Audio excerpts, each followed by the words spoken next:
All right, Ike, we're back again.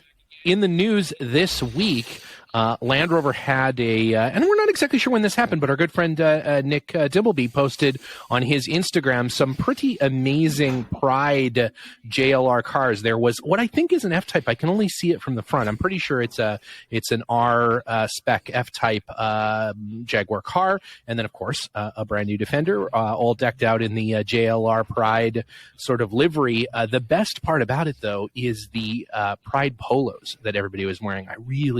I got to start shaking the old JLR tree and see if I can get one of those to fall out for me. They're pretty cool. I think we could probably make it happen. We could just talk to our good friend Nick over there in Land Rover Engineering. I'm sure he could make it happen for you. I would like that. This is yet another special edition Land Rover Defender. If you would like a special edition Land Rover Fender for your event, contact the good folks at JLR.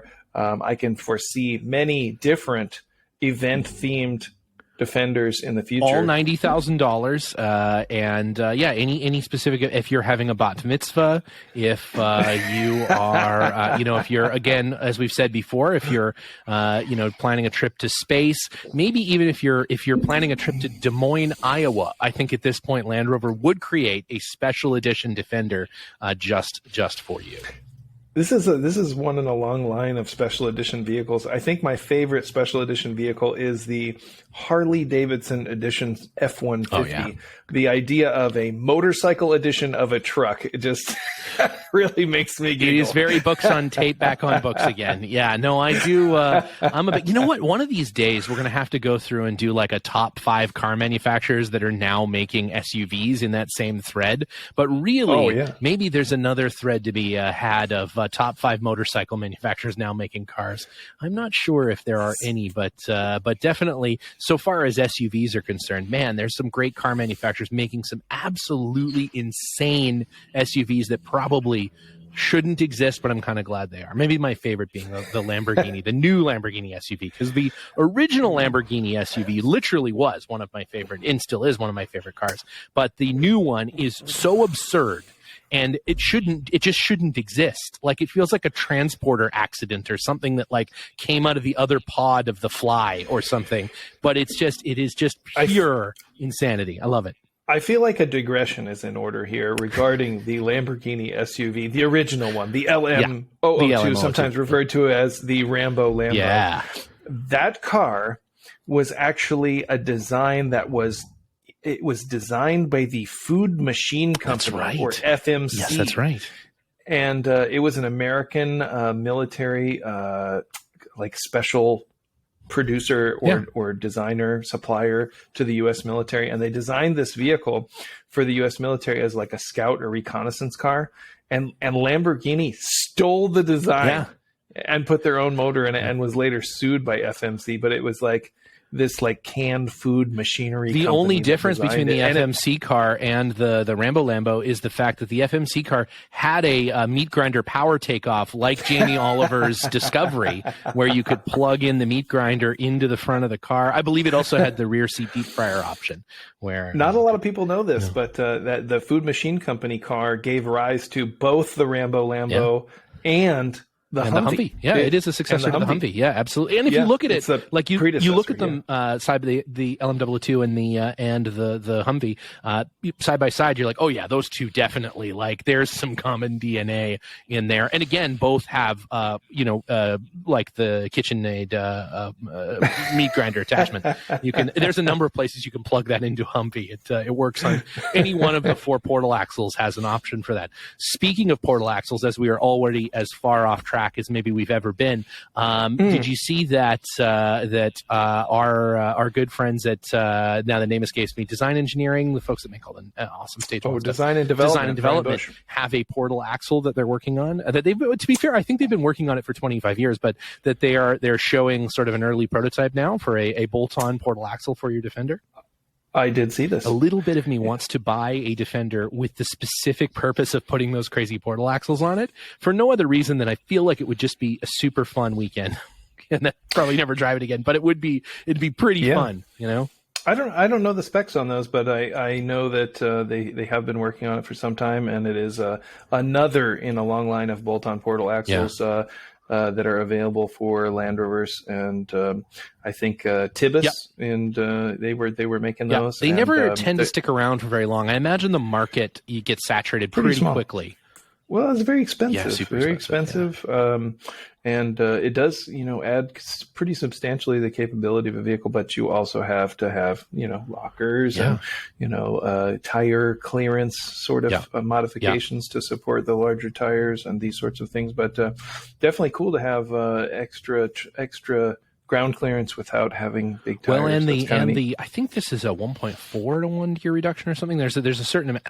Almost all portal axles. I think it's even fair to say all portal axles have a certain amount of gear reduction in the portal itself. So they're super cool though, and they make some really amazing replacement parts for the Stage 1. So I appreciate. Please go and buy their stuff so they'll continue to make parts for my Stage 1 for me. That'll be good. Yeah, we've been working on a little project with design and development, and I need to rattle his cage about that, actually. Yeah, they're a good group. They make some super cool stuff, and their machining is gorgeous. I mean, they do a great job. So, in other news, speaking of fantastic British things, the Goodwood Festival. I don't know if we're calling it the Goodwood Festival of Speed anymore. The Goodwood Festival of Old Things, the Goodwood Revival, the Goodwood, clearance. Creedence Clearwater Revival. I'm not exactly sure what they're referring to it these days as, but Land Rover and our good friends at the Land Rover Classics had a little showing at the Goodwood Festival this past couple weeks. Yes, Goodwood Festival of Speed, Goodwood Revival. I've heard it referred to as a couple things. Definitely an event that I need to visit, but there's always a good, strong Land Rover contingent. JLR comes and displays classic and new vehicles. Mm-hmm. There's always, a group of vehicles that support the race cars and these sorts of things. Mm-hmm. And then there's, lots of other Land Rovers and special variants on display. So definitely a lot of Land Rover enthusiasm at that event, and a good representation of the history of Land Rover vehicles. Yeah, some of those continuation D-types were there, as well as all kinds of great Morgans, early racing Morgans and things, all kinds of great British cars. Really a neat event. I was... funny enough, because the year before, in 2019, I was there during Goodwood, and I'm like, you know what? I've got something in the Midlands that I have to get to. I just don't really have time to stop in and spend a Saturday there. I'll go next year. And there you go. Oops. Yeah, there was no next year. So we'll have to get there next year, though. Next year. Do a live podcast from Goodwood. I think we should. I definitely think we should. It'll just be race cars. Just old race cars. And I definitely think we should, and certainly fair listeners, if you have any suggestions on places that Ike and I should tour, I think maybe next year, as I think we are going to go over to the UK for a little bit, give us some ideas of maybe some factories you'd like us to tour. Obviously, the Land Rover, and if they would let us in, we're not sure they'll let us in the Land Rover factory, but we'll do a live blog. There's an Indian place down the street that is absolutely spectacular. So, we'll do a podcast. To be fair, I wouldn't let us in. No, I wouldn't either. That's probably for the best. But we'll do a live podcast from the Indian restaurant down the street from Lode Lane, and a lot of the factory guys head there after work. So we'll get some good insight. It'll be a good show. But if there are tours or there are places in the UK that you'd like us to visit, maybe we'll create some content for YouTube and Patreon. So if you think of something, drop us a line and let us know.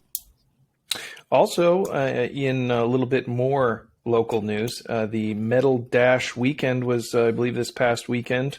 They're in Petersham, Mass. Don Fly hosts a classic Land Rover event for Series 1s, 2s, and 2As. If you got a Series 3 or Defender, don't come. If your dash won't do significant harm to you, if you were ever to be in any kind of a crash, you're not welcome. I think they do welcome all types of Land Rovers, but it's specifically focused on the Metal Dash. They celebrate the Metal Dash, if you will. They do. They celebrate the Metal Dash, and so it's kind of a swap meet and show, and I think there's a little driving tour and these sorts of things. Nice. But definitely another event that we should probably make it to one of these days. Yeah. Seems like some nice folks and a good time. Yeah, as we open up the Underpower Hour tour de force, we're gonna come to each one of your homes and do a podcast live from your living room. So if everyone can just kindly DM us, drop in those DMs with your home address, and we'll set you up for an in-house podcast at some point in the near future. Again, something you can't opt out of. So this week, Britain's top model is a model that I am a huge fan of, being somewhat of a connoisseur, if you will, of North American spec or North American dollar area cars, if you will. The Nada 6-cylinder Series IIA, which is a brilliant example, and some may argue the most North American spec car that has ever been and perhaps will ever be. It is among the most North American of possible Land Rover variants. It was specifically designed and built to satisfy a desire within the North American market for a more powerful, more highway-friendly series Land Rover. In the late 60s, there were other manufacturers making things like the Wagoneer, and other cars that were, maybe had a little bit higher level of trim than the standard Land Rover, maybe had a little bit more power and taller gearing to go faster on the highway. It's the Canyonero of Land Rovers. The Canyonero, yes. For those of you unfamiliar, that is a Simpsons reference. It's a great episode. Yeah, it's a great episode. So at any rate, the Nada 6-cylinder, it didn't have taller gearing, right? It had an engine which was more capable of acceleration than the 2 1/4, which came in the 109s before it. But it really was kind of a half measure, to be quite honest. And it did take a lot of extra and special parts to make this car. A lot of people in the U.S. at the time were clamoring for a more powerful 6-cylinder or a V8 engine. And Land Rover, they have always been kind of a company that has reached into their past to, use parts to develop vehicles of the future. And so whatever's laying around can be repurposed. Usually old weird Rover car stuff can be reused. So in this case, they could have designed and built a 6-cylinder based on the 2 1/4, which might have been, an overhead valve 6-cylinder might have been a little bit more successful. And that's something that Santana later designed and used in both petrol and diesel versions. But Land Rover instead decided to use the inlet over exhaust 6-cylinder engine out of the Rover car line. And it's kind of the same technology that's in the Series 1 Land Rover's inlet over exhaust engines. And so that's really pre-war design stuff. And they repurposed it in the Nada 6-cylinder in the late 60s, and they added the Westlake cylinder head. Which is a very interesting piece of it looks like a spaceship from an Aliens film or something, sort of very oddly shaped. It's a little organic in the way it looks like a fungus that grew under the hood of your car. It's all aluminum, and it gives the Land Rover engine or the Land Rover variant power at a little higher RPM ranges. So those engines really like to rev. They're super smooth when they're running nicely. It's a super smooth engine, and it really is a pleasure to drive those cars. But they don't have maybe the low end that some of the Euro 6-cylinders have. They just have that little higher end power band. And so those cars really benefit from an overdrive. Some other special features on the North American cars, those NADA wagons, they're all 5-door wagons. We should have said that. All 4 wagons, all the deluxe interior, all the finest that Americans have come to expect. They did not have what's called the deluxe interior, with the pleated seats, but they had the full station wagon interior with all the padding, headrest on the sides of the hardtop, full headliner, sound deadening around the tunnel and the above the transmission tunnel on the firewall. They had a special firewall that they're mostly handmade. If you look at them, they're a little more crude in the way that they provide clearance for the 6-cylinder engine, and they're slightly different from the Euro 6. So they actually have a special firewall and special floors for the NADA 6-cylinders. In the factory literature for the NADA 6s, they advertise that these vehicles come with a limited slip differential, which was a power lock style limited slip differential, and they're very rare nowadays because most of them were replaced under warranty. They didn't last; they kind of broke, which is unfortunate because it's a cool thing to have a limited slip diff in a Land Rover from the factory. So I don't know whether they all received them or whether they stopped partway through the production, but I've seen a few of those power lock differentials, and it is in the factory advertising literature. The other interesting feature they have is heated windshields. Yeah. And they have a dash that is a textured vinyl wrap, and the main dash panel is actually steel instead of aluminum, and it's got a black textured to it. And all of the dash panels, the auxiliary gauge panel, the main dash panel, the wiper rack cover, all of that stuff has that texture to them. These cars were expensive. They were really expensive. They commanded a big premium over the standard models. And so for that reason, a lot of them still exist. People didn't throw them away. Yeah. Even though the 6-cylinders had valves that were difficult to adjust. So they had a tendency to burn valves. They had a few other problems. There are a lot of them still around. They made 811 in total. And most of those, I would say, probably still exist. We have 2 in the shop right now that we're working on, and they are super neat cars. They had some other special features. They had SU carburetors with this interesting intake plenum and an air cleaner that looks like the muffler of an old car. It does look like a muffler. It's crazy. And the SU carburetors are very cool, of course. Like they're kind of, again, in the difficult to adjust and get to run just right. There's all kinds of special little voodoo necessary for tuning SU carburetors, but when everything is running just right, a very cool design, like a really unique design carburetor, and can work when tuned just right, can be very good. It works really well, and SU carburetors are very ubiquitous to a lot of other British cars. So there's a lot of aftermarket support for them. There's parts availability for them. One thing about the NADA wagons that doesn't enjoy great parts support, there's actually 2 things. The water pump is one of them. It has a unique water pump, aluminum casting, and it's different from the Euro 6.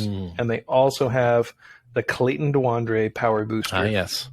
And the Clayton Dewandre power booster is actually a great idea. Power brakes is a great thing. It was the first Land Rover factory model to feature power brakes, but it was an option on other cars. I think some of the forward controls and other 6-cylinders, you could get the Clayton Dewandre, but this was the first one that was like standard feature. You couldn't buy the NADA 6 without having power brakes. The bad thing is the brakes are still single circuit, and these Clayton Dewandre units, very difficult to get parts for nowadays. Only a few suppliers for those. You can still kind of find them here and there, but most of the diaphragms and rubber parts for those are, even the new ones that you can buy, are still 50 years old. They're just in old packaging. And so that doesn't inspire confidence in a critical braking component. And they're critical because, unlike a normal brake booster, the fluid can leak into the unit, and because it has the brake line attached to it rather than being attached to the pedal. So it's an inline booster, and because of that, it can leak internally and not externally. And you won't know. So you're leaking fluid into the unit and not externally. So there's no drips, there's no liquid on the outside, and then it just stops. All of a sudden, you drive through a barn. You got to be ready on that handbrake. And does it has the wider front brakes as well, like the Stage 1 ultimately had, and the 101 forward control and stuff? Yes, it does. It uses the wider 6-cylinder front brakes, and so they're 3 inches wide.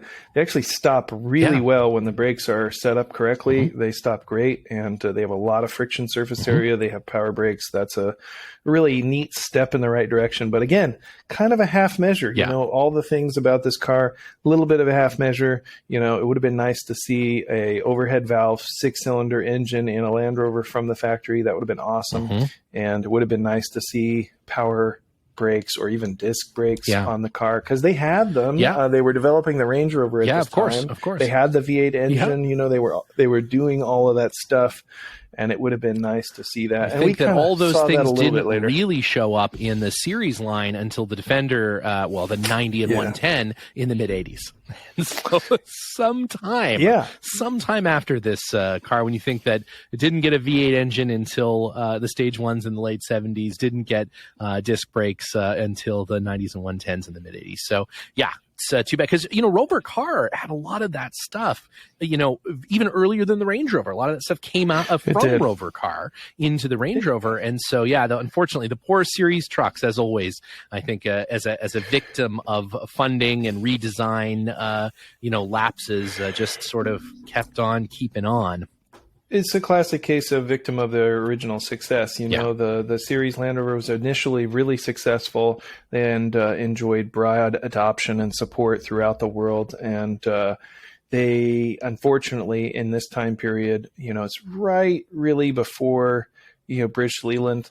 But those successes were, the profits from those were funneled into a lot of failing British car marques and British cars. And Rover cars, honestly, were kind of on the downhill slope. For sure. And they were like, "Oh, we can fix it. We can fix it." Yeah.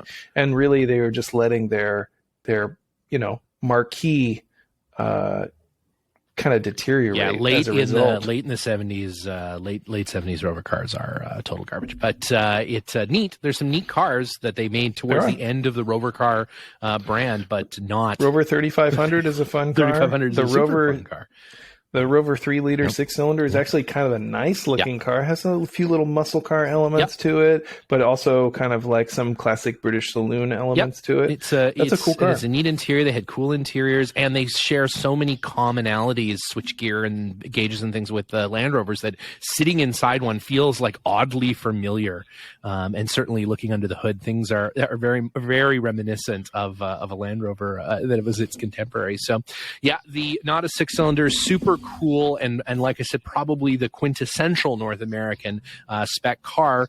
There is a forum on the Rovers North forum, actually, that they're sort of tracking where all of the Nada 6-cylinders are. They have a forum set up there for that, and people check in when they buy and sell and where these cars are at. And I think they know where the vast majority of them are. It's actually pretty impressive. Yeah. Our good friend Jeff Briggs, he runs that registry, I think it's called, the NADA registry. So if you've got one, you can check in there or check in with Jeff. He's on the Instagram and whatnot. He's really into the NADA 6-cylinders. He possesses one and kind of wants to keep them alive. A lot of those cars got converted to Chevy 6-cylinders. Yeah.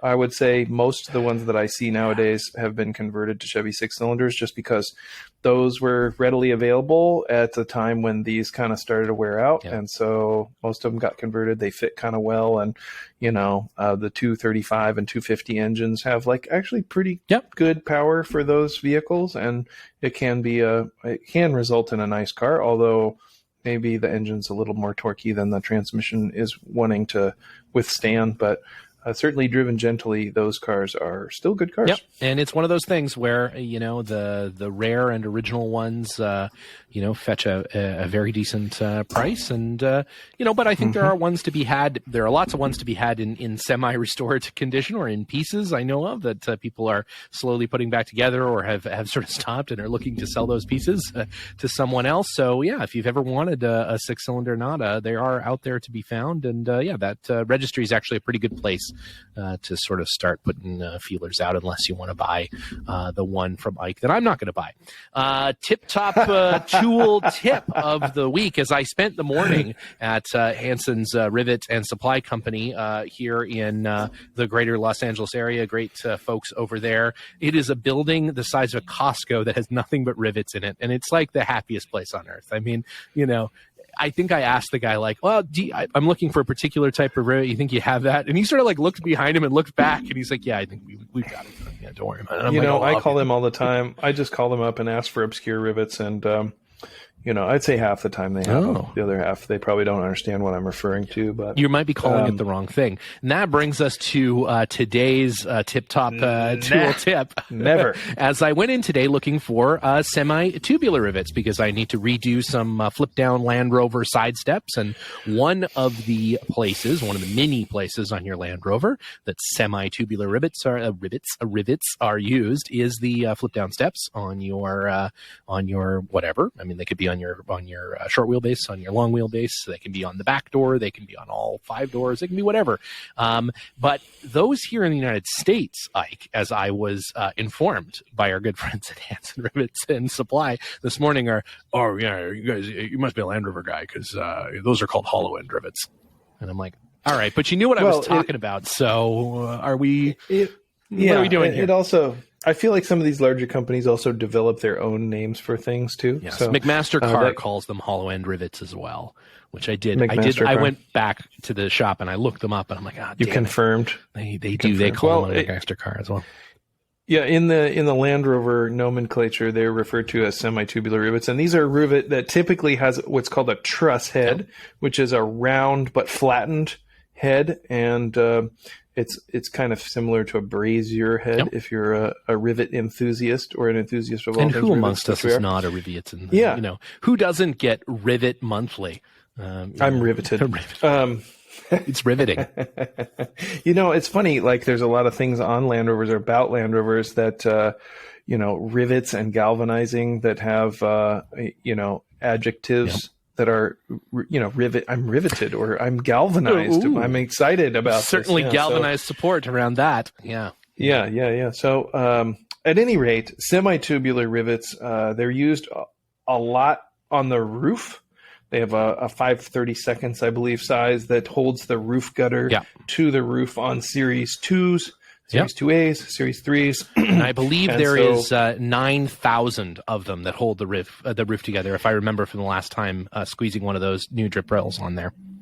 I think that's on an 88. On a 109, there's somewhere between 13 and 14,000 of these rivets. Exactly. No, it's the same as a B52. It's the exact same number of rivets. Yes, it's just insane. Exact same number.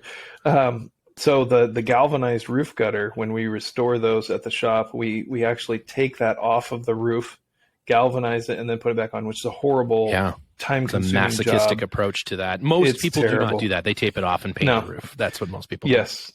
And most of the time, they don't even tape it off. They just paint the galvanized gutter and the roof, and then put some seam sealer in it and call it good. But down there at the shop, we like to self-flagellate. Yeah. They're like that guy in the Da Vinci Code with the spike belt, just sort of tightening it up a little bit every day. Yeah.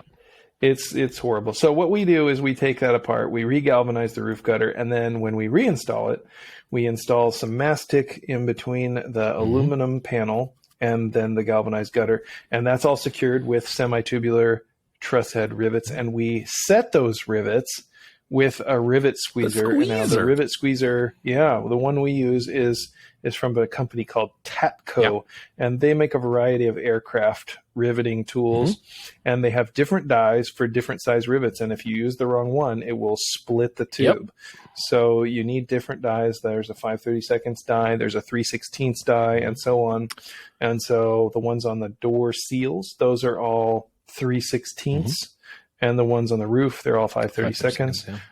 And so getting all those lined up, getting them all riveted, it's a pretty intense ordeal. And there are a few places where the rivet squeezer doesn't work. It's too bulky or it doesn't fit. So in those cases, we use riveting dies with a pneumatic riveter, and so we rivet those together with that, and so you can buy the pneumatic dies as well. It's actually cheaper than buying the rivet squeezer, can be and a little more versatile, expensive, depending on if you get, because the throat of the squeezer is the real determining fact. That separates the mice from the men, is the depth of the throat of your rivet squeezer. As depending on where you need to get on a panel, think about it like a stapler. You need it's the same idea as the throat of a stapler, where if you need to staple in the middle of a piece of paper, you're going to need a very deep throat in your stapler. And the same is true of your rivet squeezer. Some have interchangeable heads for the rivet squeezer as to their throat. Some have fixed. It all depends. But man, you need it's sort of like the the Thigh Master. In that it works out. No, it's not. It's just like a Thigh Master. In fact, should be operated like the Thigh Master between your knees. You have to. That's usually the most difficult part is angling yourself in such a way that you can get your because no, it is an upper body workout like you wouldn't imagine. The first few seem like no big deal, but then a set of door seals later, and you can't put your arms above your head for a day. Well, if you're on a budget, get the pneumatic dies because they're cheaper and they will do all of the rivets. It's a little more time consuming and a little noisier and whatnot, but it'll do all the rivets on one car, and it's not as expensive as buying the big rivet squeezer and all the dies associated with that. And you honestly don't have to squeeze rivets that often. It may not ever be worth buying the actual squeezing tool. I have to do it every day. Absolutely. I seem to always find some reason to. All of my Christmas gifts are actually Semi Tubular riveted together. The wrapping for them is all riveted together as a special bonus for loved ones and enemies alike.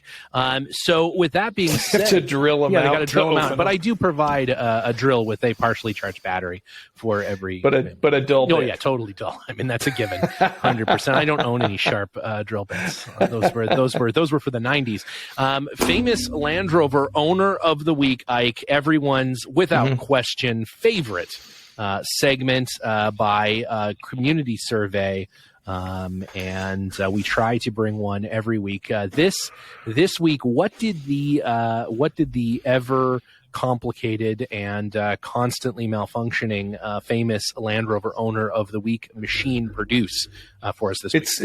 It's sort of a Wheel of Fortune device, if for those of you that you haven't seen it, and it landed on Russell Croit this week. He is a famous Land Rover owner, and this particular gentleman is famous for having sort of a spoof show of the Bush Tucker Man or the Crocodile Hunter or these, in this vein. So he goes out and he has these adventures and he eats crazy things and he gets stuck in his Land Rover and he pulls it out and he has adventures in the bush in Australia, except he does it all wrong. Yes. And to great comedic effect. Yeah, the all Aussie adventures. And actually one of our patrons said, if you like Bush Tucker Man, then you should really check out Russell Coit, because he's basically sort of doing a spoof of that. And it is absolutely hilarious. He wears the shortest of